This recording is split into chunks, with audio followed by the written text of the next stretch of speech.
তোমাদের কাছে একটি অনুরোধ যে তোমরা প্রতিটা গল্প, প্রতিটা কবিতা, প্রতিটা নাটক তোমরা নিজেরা পড়ে আনন্দ উপভোগ করো। ভিডিওটিতে আমি আমার যে ভাবনা প্রকাশ করতে চলেছি সেই ভাবনাই যে তোমাদের মানতে হবে এমন কোনো কথা নেই।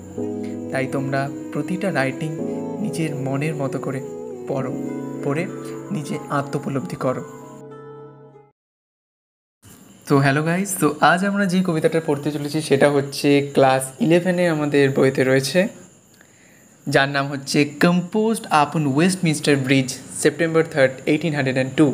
এবং এটা লিখেছেন একজন খুবই ফেমাস একজন কবি বা রাইটার আমরা বলতে পারি, উইলিয়াম ওয়ার্ডসওয়ার্থ। ওকে, তো প্রথমেই কবিতাটা শুরু করার পূর্বে আমরা উইলিয়াম ওয়ার্ডসওয়ার্থ সম্পর্কে একটু জানবো। তো উইলিয়াম ওয়ার্ডসওয়ার্থ ছিলেন একজন রোমান্টিক কবি।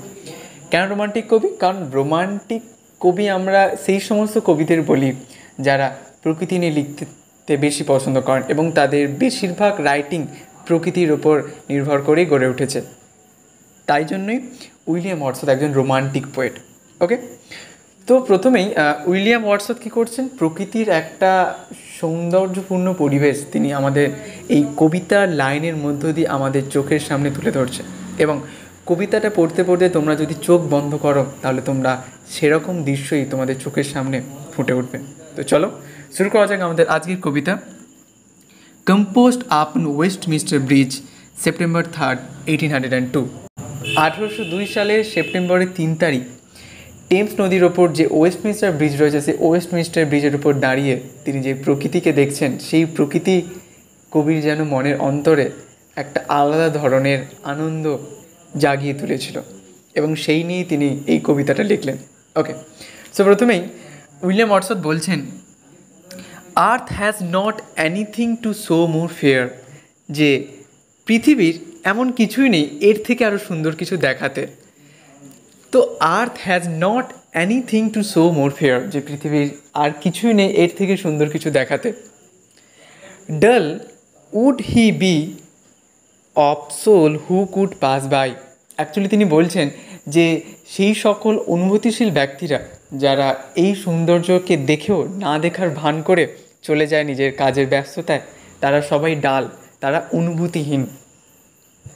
তারপর তিনি বলছেন sight so touching in its majesty, এবং এই দৃশ্য তার মায়াতে, ম্যাজেস্টিতে, মায়াতে এতটাই টাচিং, মানে এতটাই হৃদয়ে স্পর্শ করে যায় যে কিছু বলার নেই। আর সাইট সো টাচিং, যে এই দৃশ্যটা এতটাই হৃদয়ে স্পর্শ করে ইন ইটস ম্যাজেস্টি, এবং তার মায়ান। দিস সিটি নাও ডথ মানে does like a garment wear, এবং মনে হচ্ছে যেন এই সিটি অর্থাৎ লন্ডন সিটি অর্থাৎ this city now doth like a garment wear. তো কবি বলছেন যে যেন লন্ডন যেন নতুন একটা পোশাক পরে আমার চোখের সামনে দাঁড়িয়ে রয়েছে, একটা নতুন পোশাক পরেছে London.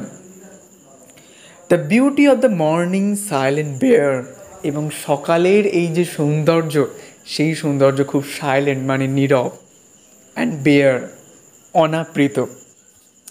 Ships, towers, domes, theatres and temples lie open unto the fields and to the sky. Actually তিনি বলছেন যে শিপস জাহাজ, টাওয়ার্স চূড়া, ডোমস অর্থাৎ হচ্ছে গম্বুজ, থিয়েটার্স মানে যেখানে নাটক হয়, অ্যান্ড টেম্পলস এবং যে মন্দির, লাই ওপেন আনটু দ্য ফিল্ডস এবং সেগুলো সব ফিল্ডের ওপর মানে মাঠের ওপর সেটা সাজানো রয়েছে, অ্যান্ড টু দ্য স্কাই এবং আকাশের দূর দূর কিনারা পর্যন্ত যেন সেগুলো সব ছড়িয়ে রয়েছে এই ships, towers, domes, theatres and temples. Theatres অর্থে নাট্যমঞ্চ। Okay, so all bright and glittering in the smokeless air, এই সকালের ধোঁয়াহীন বাতাসে। কেন? কারণ তখন তো ফ্যাক্টরিগুলো শুরু হয়নি, যার জন্য অতটা ধোঁয়া নেই।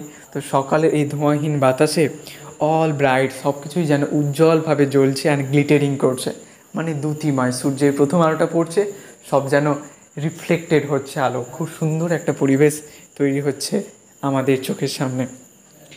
Never did sun more beautifully steep, যে সূর্য এরকম কোনোদিনও স্টিপ করেন মানে কোনোদিনও আলোকিত হয়নি এরকমভাবে।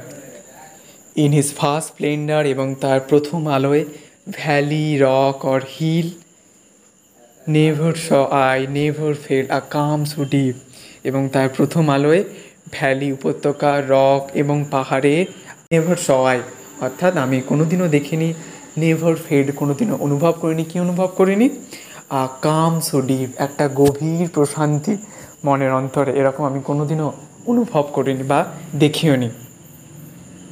The river glideth at his own sweet will, খুব সুন্দর কথা বলছেন যে টেমস রিভারটা যেন আমার এই ব্রিজের নিচে দিয়ে নিজের ছন্দে, নিজের রিথমিক্যাল যে স্টেপ, সেই রিথমিক্যাল স্টেপে নিজের ছন্দে বয়ে যাচ্ছে। তারপর তিনি বলছেন, ডিয়ার গড, হে ভগবান, the very houses seem asleep, যে বাড়িগুলো এখনও যেন ঘুমন্ত মনে হচ্ছে, and all that mighty heart is lying still, এবং সব থেকে শক্তিশালী হৃদয়ও যেন ঘুমোচ্ছে এই পৃথিবীর কোলে। একবার তোমরা সবাই ভেবে দেখো যে কত সুন্দরভাবে তিনি প্রকৃতিকে ডিসক্রাইব করলেন কবিতার মাধ্যমে। অ্যাকচুয়ালি আমাদের সবার এটা করা উচিত, সকালে তাড়াতাড়ি ঘুম থেকে উঠে সূর্য দেখা উচিত, এবং সেই প্রকৃতির যে নতুন একটা ড্রেস পরে আমাদের চোখের সামনে নতুন দিনে আমাদের সামনে সজ্জিত হয়ে দাঁড়িয়েছে, সেটা আমাদের সবার উপভোগ করা উচিত। এটাই তিনি এই কবিতার মাধ্যমে দেখাচ্ছেন। তো তোমাদের কেমন লাগলো আজ এই কবিতাটা অবশ্যই তোমরা কমেন্টে জানিও, আর যদি তোমাদের কোথাও কোনো প্রশ্ন থাকে তোমরা কমেন্টে জানাতে ভুলো না যেন।